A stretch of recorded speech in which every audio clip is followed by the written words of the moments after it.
Playing Pokemon games, or generally just being a fan of this series, is like living in a never-ending cycle of mediocrity, with slow improvements over time. While the games have gotten better, they continue to cling to some outdated design or mechanic that limits their potential. Unfortunately, most modern Pokemon games follow this trend, though this time, with Pokémon Legends Z-A, Game Freak made a pretty good game all things considered, and maybe has continued to slightly change for the better. The last 8 years of Pokemon to me have been about improving very slowly, dramatically, and drastically. Sword and Shield brought new mainline gens fully in high definition on a home console platform after the Let's Go remakes, then Legends Arceus focused on improving the exploration or gameplay experience. Next came Scarlet and Violet, which tried to combine those improvements together in a mainline generation attached to a fully open world, and largely failing, though I still liked Scarlet. Now Legends Z-A picked up the series' crumbling framework right before Gen 10. Embattled under mountains of controversies and leaks, Game Freak finally mounted their attempt at completely revolutionizing the series' battle mechanics. Each mainline Pokemon game, no matter who it was developed by, Game Freak or ILCA, that's released over the past 8 years have been full of loads of different, if somewhat consistent problems. With every game, there has been a massive controversy, though the games sold well regardless, and better than selling well, they usually broke a sales record. Pokemon games shouldn't be taking baby steps in the right direction, they should be in the right direction already. This is the biggest media franchise on Earth that somehow boasts a minuscule budget. Mind you, that tiny budget would still make a series like Fire Emblem or Kirby blush. Those franchises each undertook massive fundamental changes on the Switch during their HD transitions, leading both to be better for it. Meanwhile, Pokemon crawls from game to game, making the bare minimum amount of progress per release. I've enjoyed every Pokemon game on the Switch, and I'm likely to enjoy all of them on Switch too. But there comes a time where things have to eventually get serious, and I think that was with the public response to Gen 9. Not only was it non-fans upset with the Pokemon Company, or a moderate amount of fans upset by a national dex cut, almost everyone suffered some glitch or performance issue while playing. I did, people I knew did, everyone on Pokemon Twitter did, and it felt like every single YouTuber on Earth did. Figuratively and literally speaking, it hit the fan with those games, and at least on Switch 2, Z-A seems to course correct from that. Pokémon Legends Z-A is no flawless experience. Gen 9 wasn't Pokemon's Breath of the Wild moment, and Z-A isn't its Tears of the Kingdom. It is a Pokemon experience through and through that, unlike the last few games, does have an actual charm to it. Dare I say, it has some soul buried under one of the most enjoyable gameplay loops Game Freak has ever come up with. For context, I played through on Switch 2. Immediately, Z-A starts with character customization, having the most in-depth character creator any Pokemon game has had after the title screen. And instantly, I like this game more than Scarlet and Violet. My personal biggest gripe with the series' last games weren't glitches, performance, or bugs, but the way Game Freak completely took out customization from the game. Now with a longer dev time, it's back, and I can finally choose how to make my trainer look for the first time since Legends Arceus. The biggest reason I looked forward to Z-A was customization, and it is here in spades. As someone who likes tailoring their Pokemon trainer, finally I can do that again. My experience has been more positive because of it. After customizing your trainer, you're dropped into the world of Kalos and the city of Lumiose for the first time since 2013. Unfortunately, the action is slow to start, as the more slice-of-life story of Z-A's opening is too. Worse than that is the slowest intro to a Pokemon game ever. The intros of this series have been getting out of hand for a while. Miraculously, this one takes it to another extreme. It's so much more guided and handholdy. While Arceus' was too, that was the first Legends game, so you could somewhat justify the opening length. That game came out 3 years before Z-A, and in the time since, most people should know how this series works and should have the choice to skip certain parts. Ironically, as draining and as much of a slog as the tutorial was, seeing people online not know about plus moves shows that the length didn't even help alleviate any confusion over Z-A's newer mechanics. A long intro can be explained away when the game does speed up after, as Kalos is a hectic city and this game's loop is never ending.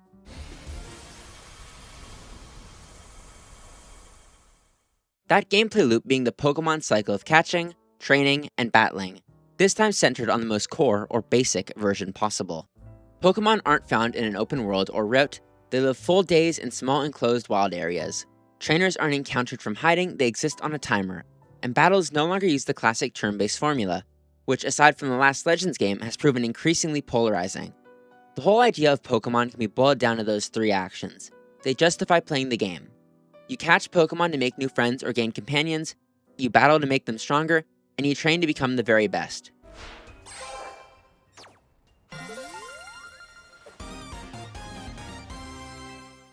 You can become number 1 or more accurately, rank A in Z-A, while catching every Pokemon is much more streamlined and necessary to complete Mabel's research, not to mention how becoming stronger is even easier. All of this in turn itself justifies the day and night cycle, which is the core loop of Legends Z-A. During the day you train and improve your team, at night you compete in the Z-A Royale to become even stronger and to gain a challenger's ticket to get closer to rank A, furthering your progress through the story while simply playing the game. In a way, Legends Z-A reflects the bustling life of a city, exploring town during the day and experiencing the nightlife after sunset, except here it's all wrapped up in a Pokemon bow. Unfortunately for everyone, the day to night cycle animations are unskippable and have to be watched each time the day passes. The biggest reason people liked X and Y were Mega Evolutions. I've longed to get them back as they were easily the coolest battle gimmick this series had to offer. Z returns with them, together bringing new improvements. Mega Evolution now accounts for a dodge, making the Pokemon completely invulnerable to any damage during the animation. This gives it a little bit of strategic importance in battle. In Z-A, Megas need to be charged on a meter, which increases per attack. The amount then serves as a timer for the length of your transformation. The Mega Power meter is also used for the new Plus moves, which every attack a Mega uses will become. Pokemon who can't Mega Evolve can use these too, lowering the power gap between your Pokemon. Speaking of Megas, to get new ones and progress through the story, at the conclusion of each Team MZ meeting, there will be 3 new Rogue Mega Pokemon who pop up across Lumios. These usually require parkour to reach. They can be long at times, but also fun if you get into their rhythm. If you find yourself knocked unconscious or with the party wiped out, you can immediately restart the battle from a point close to where you failed, thus continuing your progress from the first attempt better prepared. These are almost like single-player Dynamax battles, mixed with calming the frenzied noble Pokémon of Arceus. The player gives out commands to their Pokémon, like in a regular battle, while maneuvering around the arena to dodge various types of attacks like in Arceus. Taking place in Lumios under redevelopment, scaffolding is everywhere as objects to parkour over to find this game's Korok replacement. Roofs are in plain sight and are places to explore, all while Quasartico Inc. integrates Pokemon into the world of humans. Over the course of the story, they build new zones for them to live in, akin to a miniaturized wild zone shrunken by 10 times, a major step back from both Arceus and Sword and Shield. Luckily, they make dex completion and shiny hunting easy and gameplay somehow rewarding. It's hard to explain what exactly makes Legends Z-A addictive, as it's not really the exploration or characters, although those come together combined with the day and night cycle to make the game work. Game Freak, by constraining themselves to solely developing a rebuilt Lumios, also made the city feel gamey. We may have lost Legends Arceus' targeting, catching, and combat system, doors may not exist, textures are flat, buildings unenterable, and yet Z-A is quite fun, if flawed through the normal Pokemon problems. I'm more positive on Pokemon Legends Z-A than most people online seem to be, and I recognize that. In my honest opinion, the game is enjoyable, but certainly an imperfect experience. That imperfect experience is then replicated in various odd intricacies, each one offsetting where Game Freak did actual decent work when it came to improving on this series' most fundamental or basic gameplay mechanics. I did not encounter a single bug, minus the Pokemon type. I don't believe the game crashed once on me. The frame rate and resolution were also stable the entire time I played. The worst thing that happened to me during my playthrough was a shiny sound that played with no Pokemon in sight, and an item bag that didn't pull up even though the timer since the last item's use had expired. As a game, meaning in the gameplay department, Z-A is polished, though definitely rougher in certain areas. Take targeting while in battle against trainers. Sometimes it won't work due to lag. This leads to your Pokemon taking hits without any defense, repair, or opposition to strike back. Coupled with the delay from throwing out a new Pokemon, the player can be set back during the most routine mechanic of the series. It is harder to aim in Z-A than it was in Legends Arceus, as the game almost entirely relies on lock-on aiming for catching with the press of the ZL trigger. Sometimes balls hit Pokemon and don't catch due to the distance of your trainer, when they easily would have in the last Legends game. As fun as the night gameplay can be, getting a task that is uncompletable because the other trainers don't have the right Pokemon is always annoying. Use 3 super effective water type moves when somehow not a single trainer nearby has a fire, rock, or ground type Pokemon on their team, for example. Now, what isn't imperfect and is instead pretty poor are the game's graphics. You've seen the buildings, they're flat. Windows aren't textured, they merge into one another with odd proportions and misaligned textures. Kids might not notice it, most others probably will. While buildings can be off-putting, the characters themselves are well designed, with models that breathe life and color way better than Scarlet and Violet's. Still, animations, for a lack of a better word, can look derpy, such as Team MZ's Lita, whose smirks just look off. But at least Game Freak is no longer using the Sonya hair twirling animation anymore. I like the game's art style. It feels like what Scarlet and Violet should have looked like, without washed out character models and a world that somewhat lives and breathes. Is this my ideal Pokemon art style? No, but it is a step in the right direction. It takes the semi-realistic, plasticky graphics of Gen 9 and adds way more personality to them, also helping as the characters are aged up, for once allowing the world to be scaled better. While buildings are worse than substandard, I think the game is overall passable, graphically. Yes, the Switch can run Tears of the Kingdom, a game that looks infinitely better. That game also had 8 years of development time and a budget nearly 10 times the size of Z-A. This isn't to defend Z-A at all though. Game Freak should be doing better, Nintendo should be forcing better, and the Pokemon Company shouldn't force even the recently extended development timeline, as these cost-cutting budgets haven't been passable in a decade. Performance on Switch 2 was also noticeably improved from past games, running at 60 frames per second for the first time consistently since Gen 3. Now what was done to make that happen? Lots of scaling down, but the smooth performance on Switch 2 was noticeable and the higher resolution of 1080p in handheld was similarly nice. In cutscenes, everyone is actually animated to move about. They don't stand idly, neither does the average NPC. Character models look high quality again, and Mega Ring animations are personalized. Most Pokemon have gotten new 3D models that look amazing, and the pics of them have some soul compared to Scarlet and Violet. But that's the bare minimum, and the typical Pokemon problems persist, such as weird visual glitches at times, sometimes soulless looks to characters, poor water or ground textures, and worst of all, a bland skybox. A major step back from the Legends game made for last-gen hardware. Pokemon is a 2-step forward, 1-step backwards type series, and Z-A feels like 3 steps forward, 1.2 steps back on Switch 2. Most notably lacking in Z-A is once again no voice acting of any sort. No halfway measures like grunts are present either, so you'll have cutscenes that look beautiful, with mouth movement animated to match up to some amount of dialogue, and yet there is no VO. Characters are silent, with an odd stock movement sound inserted here or there. For a game in a city with a more personal story centering on characters, the lack of any voiceover is appalling, so much so that it's easily one of the worst cost cuts the Pokemon Company has done when it comes to this franchise. Zelda has voice acting. I am the daughter of King Rome of Hyrule, Zelda. Fire Emblem and Xenoblade do too. I know. It's been following me for a while now. Even Donkey Kong does. Why? Why won't you leave me alone? And somehow, the biggest media brand on Earth, with anime and mobile games that do have voice acting, mind you, When it comes to Pokemon battles, you can count on me. can't cast 10 or so people to play a few characters. Obviously, not having voice acting is bad, but the story itself is surprisingly pretty good. Earlier I mentioned how it was more slice of life. To me, I think this would have made a decent anime.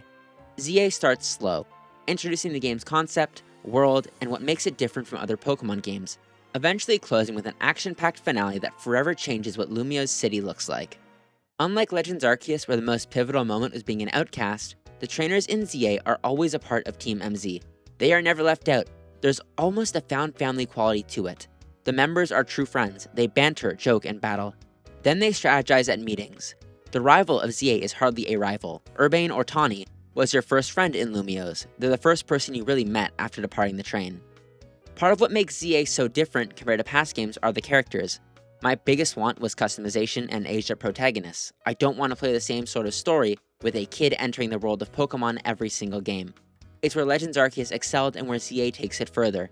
There is no canon age for the protagonists yet, but they're clearly adults. Probably college age considering they've left their home region to stay in Lumio's. Once in Lumio's, they meet Team MZ and the sequel to X and Y slowly unveils itself. Initially, little ties are present. First is a small Zygarde cell clinging to your backpack. Then suddenly AZ appears. And along comes a mysterious man named L. It was obvious where Z-A would go, and I had fun witnessing it. Game Freak was able to tie the story of your rise through the Z-A Royale with the characters met during the Ascent to the mission of Team MZ, each one willing to sacrifice anything to ensure the people and Pokemon of Lumio's remain safe into the future. It may not have been the best Pokemon story, but it served as a great excuse to engage with the game's mechanics and the game's world. I just like being in a living, breathing Pokemon world, going to shops, drinking coffee, taking pictures, and of course, changing attire. Legends Z-A is the closest thing to a pseudo-life sim Pokemon has had to offer. This is what Paldea should have been. Coupled with a moderately addictive gameplay loop, you get an enjoyable experience. Though the world of Z-A was oddly still. Sure, characters have idle animations and Pokemon are everywhere, both sometimes run around, but taxis don't go back and forth. Cars aren't seen, the roads are empty ignoring the poorly placed NPCs. It's all too video gamey, feeling like a PS1 game where the characters are placed haphazardly, except this isn't a PS1, and these characters should have cycles considering they live in a city. Now at night during the Z-A Royale, trainers do walk around. During the day though, nearly frozen in place. This is a poor representation of Paris. Where's the daytime hustle, the scrambling about, the bustle of a capital in one of Europe's most populous cities? The Switch 2 version of the game increased foliage, yet there aren't all too many trees. Why not increase trainer animations or make Lumio's city feel more lived in? As it stands today, it literally stands there. The tower is a more accurate reflection of its people than anything else. Look at Xenoblade Chronicles X, an amazing game that as part of recent leaks, Game Freak themselves were inspired by. That world was sort of rough at times, but it was lived in. New Los Angeles has cars drive back and forth, people rummaging about, and NPCs with actual purposes, also jobs. It was truly alive, like a real city. Yet Pokémon, a series begging for that level of depth in world design, feels hollow. Part of what made Legends Arceus great were the characters of Jubilife Village, which grew as you played. They would get more Pokémon as you did quests for them. That city, as Robloxy as buildings looked, ended up feeling lived in by the end. It's part of why I played the game for so long. Z-A doesn't have any of that world growth. Some NPCs will take your Pokémon, but you won't notice them gone. Those steps back from Arceus only serve to make the references to Sui even sadder. Regardless, it was nice to see Pokémon inhabiting a world again.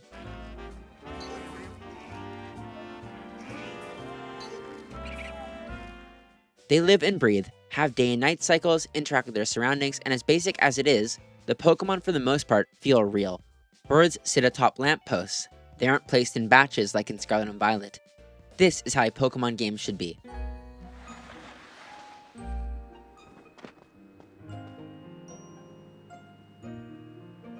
After completing Pokémon Legends Z-A comes an admittedly barer bones endgame compared to the last couple releases. Aside from extra research tasks for Mabel, more battling, online play, quests, and shiny hunting, the only guidance in the postgame comes from completing the decks or continuing through the Z-A Royale. Earlier in the game, you'll skip 15 tiers. Those will be the ones you do following the credits. Now completing the decks, that's the real content. At long last, the player will be guided through quests to catch the original legendaries from X and Y. Yveltal, Xerneas, and Zygarde. Just as an FYI, the music during those boss battles goes crazy.